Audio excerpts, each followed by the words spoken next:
Bonjour à tous, j'espère que vous allez bien. On se retrouve aujourd'hui pour une nouvelle vidéo sur les dernières informations concernant l'affaire Poupette Kenza. Je ne sais pas si vous avez suivi, mais ce week-end, la célèbre Snapchatteuse a passé plusieurs heures en garde à vue suite à des suspicions de maltraitance sur son fils. Le bébé avait été hospitalisé dans la semaine et apparemment les médecins auraient découvert du liquide dans son cerveau. Cela avait donc alerté les autorités qui auraient décidé de placer Kenza et Alan en garde à vue. Depuis, énormément d'informations circulent à ce sujet, et le couple ne s'est pour l'instant pas exprimé. Je rappelle donc que jusqu'à preuve du contraire, ils sont donc présumés innocents.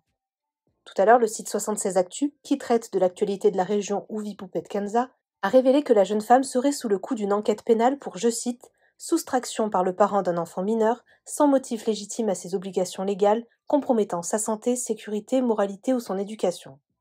La blogueuse d'Abza TVR a donné plus de détails sur cette affaire, et selon ces informations, Poupette Kenza se serait vue retirer temporairement la garde de son fils. N'hésitez pas à vous abonner à la chaîne si ce n'est pas déjà fait, et à liker et commenter cette vidéo pour me soutenir. Merci beaucoup, et à très vite pour une nouvelle vidéo. L'influenceuse Poupette Kenza visée par une enquête pénale à Rouen. Voici pourquoi. L'influenceuse Poupette Kenza, suivie par plus d'1 million d'abonnés, est sous le coup d'une enquête pénale pour des faits liés à son fils. Précision. Pourquoi Poupette Kenza a été entendue par la police? D'après nos informations, l'influenceuse, suivie par plus d'1 million d'abonnés sur Snapchat, a été entendue tout le week-end au commissariat pour des faits potentiellement graves. Le parquet de Rouen confirme en effet à 76 Actu que la jeune femme est sous le coup d'une enquête pénale pour soustraction par le parent d'un enfant mineur, sans motif légitime à ses obligations légales, compromettant sa santé, sécurité, moralité ou son éducation. Comme je vous ai expliqué la dernière fois, une enquête est en cours pour Poupette, et qu'Alice, pour le moment, a été retirée de Poupette pour une durée de 8 jours. Cette semaine, elle aura la décision. Je vous le répète, c'est le déroulement d'une procédure. À aucun moment, Poupette n'est coupable de quoi que ce soit. Comme je vous ai dit, qu'Alice a bien chuté et elle a menti depuis le début, et elle aurait dû dire la vérité. C'est ce mensonge qui lui porte préjudice aujourd'hui. Poupette, suite à cela, a fait une grosse dépression. C'est normal, la team. Ça touche son enfant. Maintenant, il va falloir du temps pour l'enquête et je vais demander une chose, s'il vous plaît, c'est d'arrêter de lui empirer son cas à diffuser de fausses informations, des photos de maltraitance de ses enfants. Laissez-la récupérer son fils. Elle a fait une erreur qui aujourd'hui lui coûte très cher. Alors faites en sorte que tout se passe bien.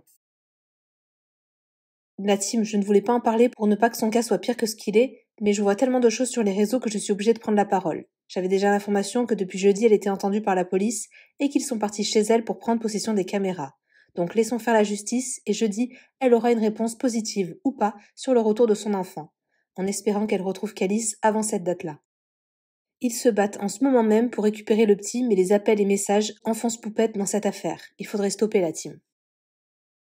Calice a été retirée depuis la fin de semaine dernière, donc jeudi elle aura la décision finale. C'est la procédure pour tout le monde. Le problème c'est qu'elle a menti et ça porte énormément préjudice. Elle aurait dû dès le départ dire la vérité. Elle a dû avoir peur. La team, on va arrêter de parler de cette histoire, maintenant vous savez ce qui se passe et on va attendre qu'elle s'exprime. Pour le moment, il faut stopper les fausses informations car elle n'est coupable de rien. Il n'y a eu aucun jugement, nous n'allons pas la juger sur les réseaux en lui offrant une peine à perpétuité. Donc soyons adultes un peu et pensons à ce petit bout, il sera mieux avec sa mère et si elle a besoin d'aide, elle fera appel à des services. Poupette est une influenceuse qui a énormément de haters et aucune influenceuse a autant de haters qu'elle. Et aujourd'hui qu'elle est à terre, c'est difficile pour elle. Attention, je ne la défends pas, je ne cautionne pas du tout certains de ses actes, je l'ai mise en garde plusieurs fois. Mais voilà, j'accepte pas ce qu'il se passe non plus. Exclu Chahira TV. Après plusieurs heures de garde à vue, Poupette aurait avoué aux policiers avoir fait tomber son fils par mégarde. Elle est toujours en garde à vue. Alan de même. Les policiers essayent de savoir si c'est de la maltraitance ou bien juste de la négligence, puisqu'elle n'a pas ramené son fils aux urgences au moment même où il est tombé. Ils auraient attendu plusieurs jours.